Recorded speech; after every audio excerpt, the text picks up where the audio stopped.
అందరికీ very very good morning.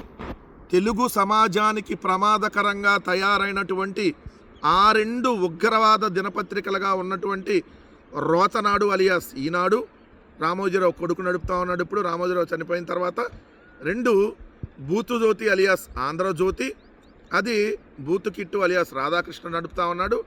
ఈ రెండు దినపత్రికల్లో నిరంతరం విషం జిమ్మేటటువంటి కార్యక్రమం. ఈ దేశంలో ఎక్కడ ఏం జరిగినా జగన్మోహన్ రెడ్డి గారికి, వైఎస్ఆర్ కాంగ్రెస్ పార్టీకి ఆపాదించటం, అదేవిధంగా రష్యాకి యుక్రెయిన్కి యుద్ధం జరుగుతూ ఉన్నా, లేదంటే ఇంకేదన్నా దేశాలకు యుద్ధం జరుగుతూ ఉన్నా, లేదంటే ఏదైతే ఇప్పుడు ఇరాన్లోనో, లేదంటే ఇరాక్లోనో, లేదంటే ఇంకో చోట ఏమైనా యుద్ధాలు జరుగుతూ ఉన్నా అన్నీ కూడా జగన్మోహన్ రెడ్డి గారికి లింక్ ఎట్టాలి. ఇలా బతుకులు ఎలా ఉంటాయంటే, ఇలా వార్తలు ప్రతిదాన్ని జగన్మోహన్ రెడ్డి గారికి లింక్ కడతా ఉంటారు, లేదంటే వైఎస్ఆర్ కాంగ్రెస్ పార్టీకి లింక్ కడతా ఉంటారు.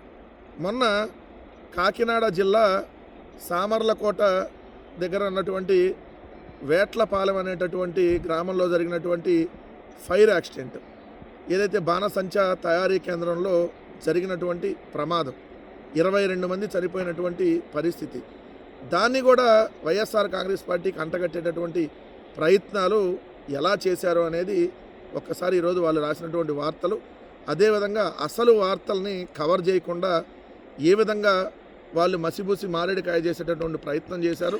చాలా ఇంపార్టెంట్ విషయాల్ని అసలు వాళ్ళ పత్రికల్లోనే రాయరు. ఎందుకంటే ప్రజలకి, రాయలసీమ ప్రాంతానికి ఎక్స్పెషల్గా ఉపయోగపడేటటువంటి వార్తల్ని అసలు రాయకపోవటం, ఇవన్నీ కూడా ఈరోజు ఉన్నాయి. ఈరోజు ఎపిసోడ్ నెంబరు 332. ఈరోజు ఎటువంటివి ఉన్నాయో ఒక్కసారి చూద్దాం.